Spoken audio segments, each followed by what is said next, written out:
Good evening, visitors. Welcome to the Australian War Memorial's Last Post ceremony. My name is Joanna Butler, and joining us today from the Australian Army is Corporal Daniel Hodgson. We welcome the veterans who have served, those that are still serving, and the families that love and support them. The live stream of this ceremony is made possible by the Returned and Services League of Australia and the RSL and Services Clubs Association.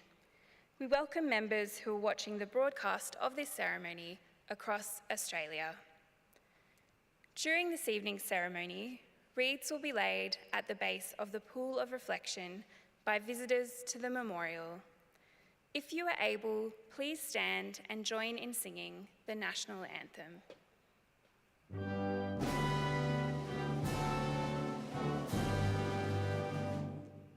Australians, oh, let us rejoice, for we are one and free.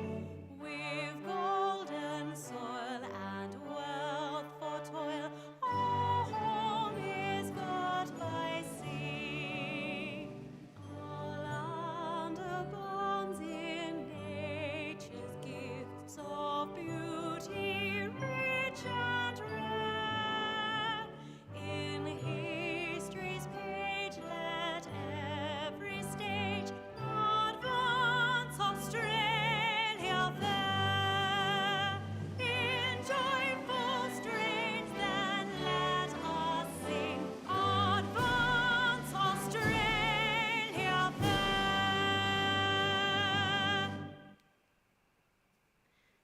If you are able, please be seated.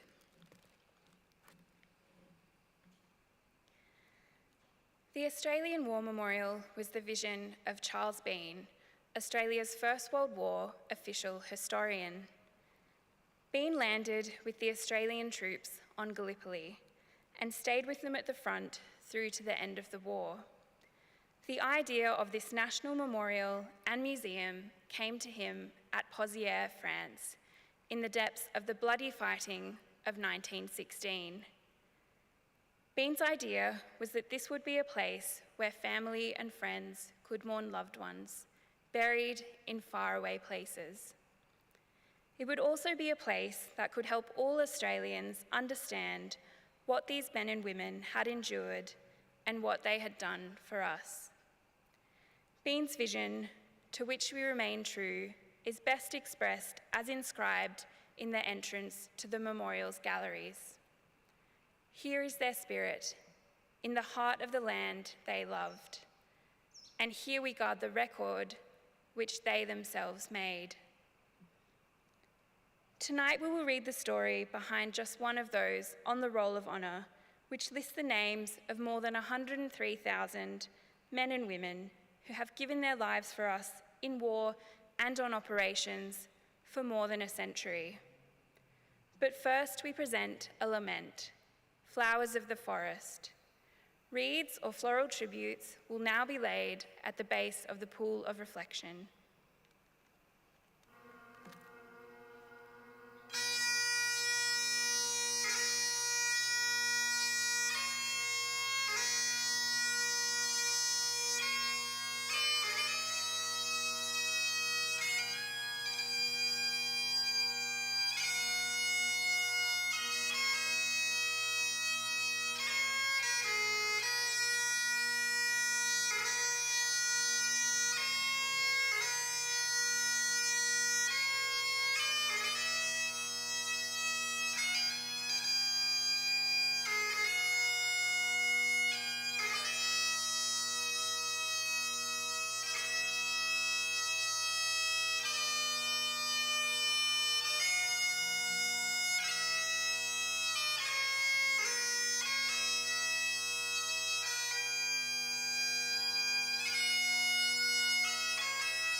Today, we remember and pay tribute to Lieutenant Charles Kaler.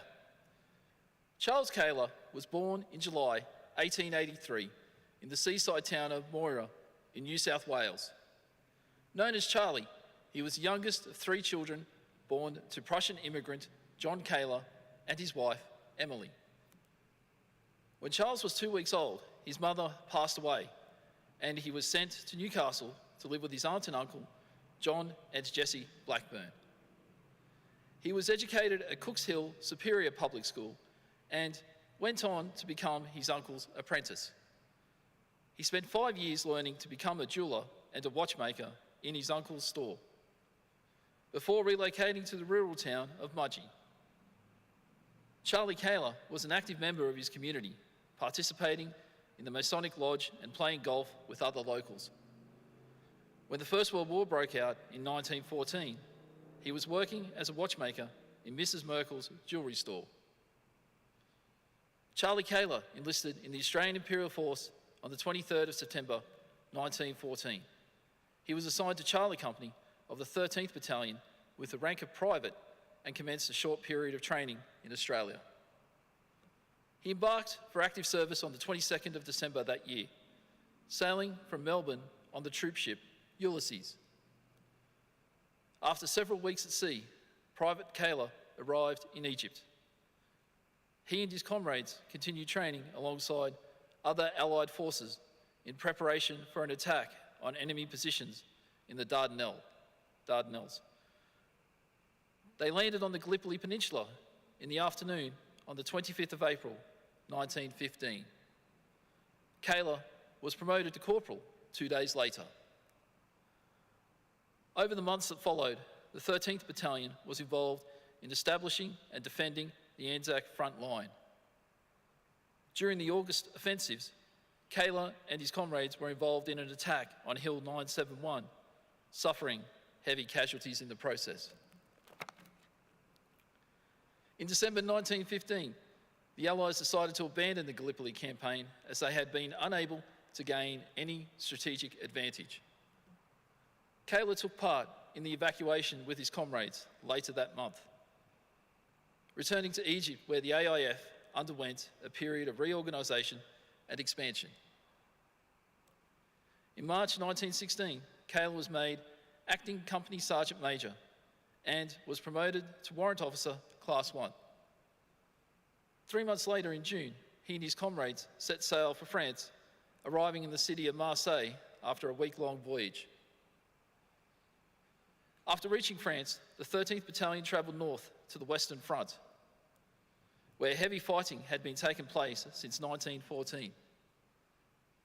Kaler and his comrades undertook routine trench duty, as well as training behind the lines until August 1916, when Kaler was commissioned to the rank of 2nd Lieutenant.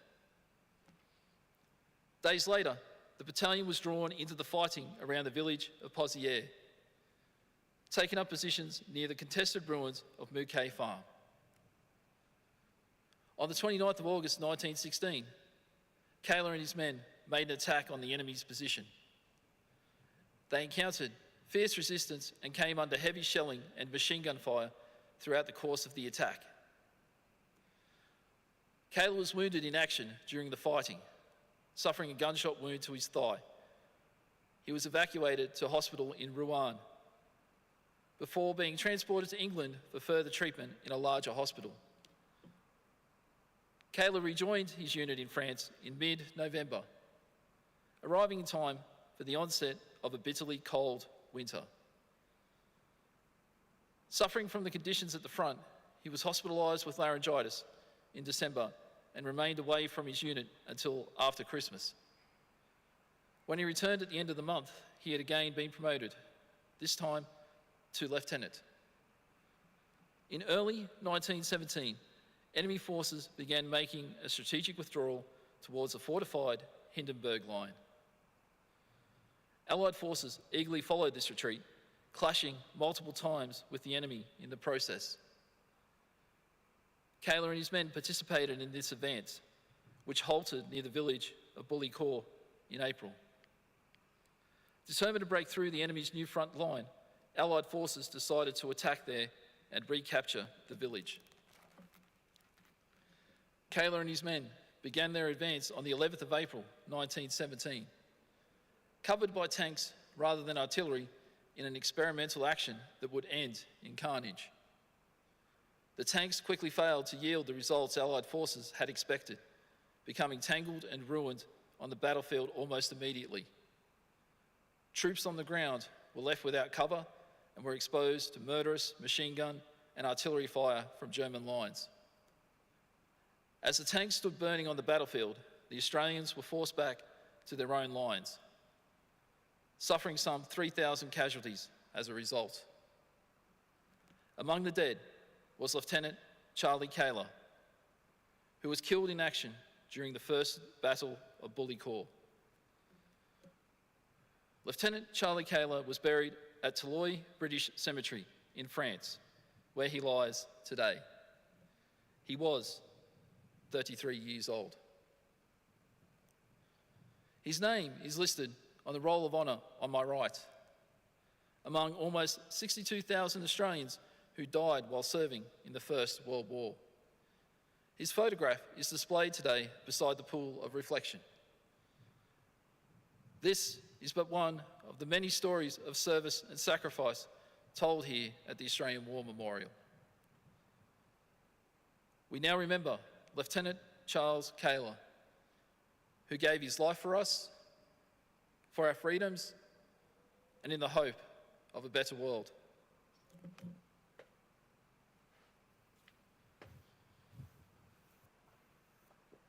Please stand for the reading of the Ode and the sounding of the last post.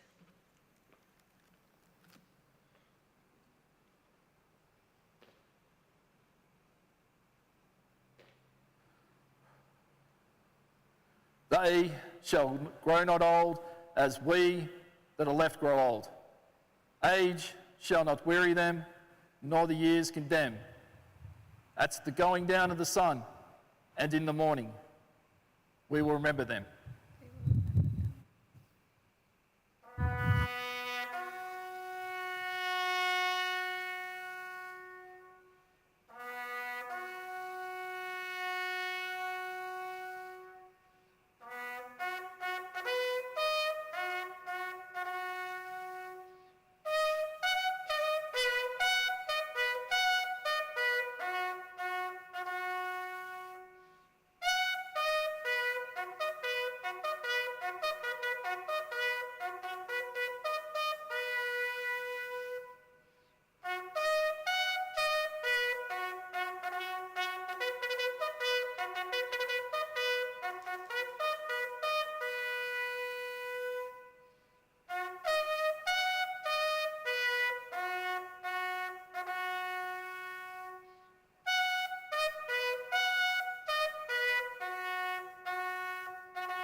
Lest we forget. Lest we forget.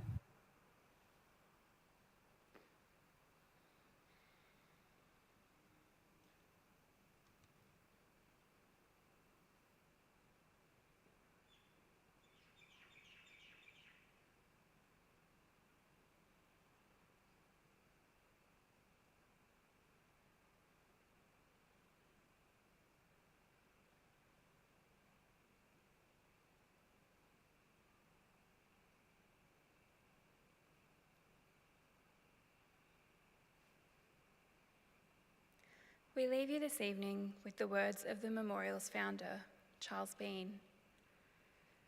Many a man lying out there at Pozières or in the low scrub at Gallipoli, with his poor tired senses barely working through the fever of his brain, has thought in his last moments, well, it's over. But in Australia, they will be proud of this. Ladies and gentlemen, girls and boys, that concludes the last post ceremony. On behalf of the director, staff, and volunteers, thank you for joining us today at the Australian War Memorial. We wish you all a very pleasant evening.